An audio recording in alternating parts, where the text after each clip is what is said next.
2 gram பரிசு கொடுத்த உடனே நம்ம முட்டா பையன், நான் நடிகனை குறை சொல்ல மாட்டேன், 1 வயசு பொண்ணை கூட்டு போறான், நாளைக்கு ஒரு 3 மாசம் கழிச்சு +2 முடிச்சு டிகிரி முடிச்சு போய் கல்லூரி பெண்களை கூட்டு போறான். அறிவு வேணும் தமிழனுக்கு.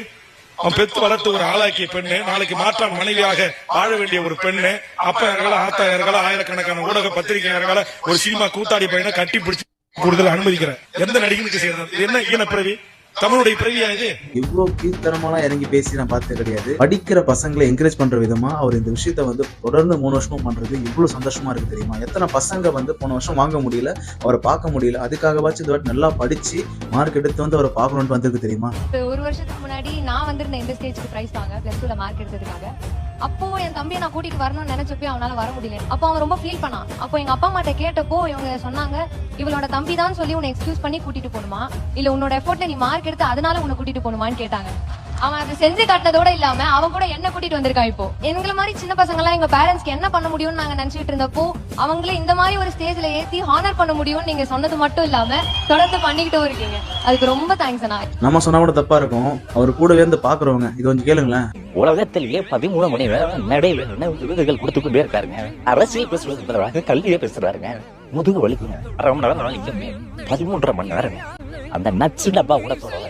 அப்ப லஞ்சு பிள்ளைங்க உள்ள போய் தண்ணி குடிச்சு கொஞ்சம் சாஞ்சு படுத்துட்டு கரெக்டா வரை மறுபடியும் வெயிட் பண்றாங்க. குழந்தைங்க வாங்க போலாம் அப்படின்னு சொல்லிட்டு அந்த குழந்தைங்க கிட்ட ஒரு குழந்தை மாறிடுவாருங்க.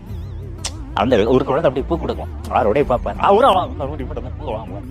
ஒரு குழந்தை தோல்ல கை பிடிச்சிடும், ஒரு குழந்தை ஒரு குழந்தை இது பண்ணும். இதை பார்த்தாலே உங்களுக்கு புரிஞ்சிருக்கும், இப்ப இருக்கிற அரசியல்வாதி யாரா இருந்தாலுமே கூட இந்த அளவுக்கு ஒரு படிக்கிற சின்ன பசங்களை மோட்டிவேட் பண்றதுக்காக இறங்கி வந்து அவங்களுக்காண்டி இதெல்லாம் பண்ணுவாங்களான்னு கேட்டா சத்தியமா ஒரு கேள்விக்குறி தான். அதனாலதான் அவர் வந்து சின்ன காமராஜர் சொல்லிட்டு அவங்க பெத்தவங்களே தான் சொல்றாங்க, சரிங்களா? அந்த அளவுக்கு அவங்க மனசுல ஒரு இடம் பெற்ற காரணம் அவர் செய்யற செயல் தான் காரணம். இருந்து இளைய தளபதி அதோட சேர்த்து இளைய காமராஜர் அழைக்கணும்னு நான் வேண்டிக்கிறேன்.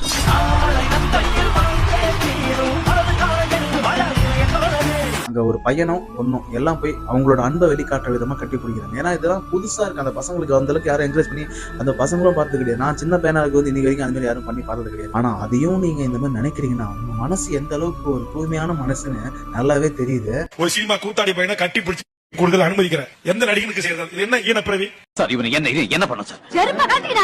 தளபதியோட தம்பிகளுக்கும் தங்கைகளுக்கும் நண்பர்களுக்கும் நம்பிகளுக்கும் எல்லாருக்குமே தெரியும் அவர் எப்படின்ட்டு. நீங்க என்னதான் ட்ரை பண்ணாலுமே கூட இங்க ஒரு ஹேர் ஆயிலும் ஊத்த முடியாது. அதனால வந்து நீங்க பண்ற முயற்சி எல்லாமே வீண் முயற்சி தான்.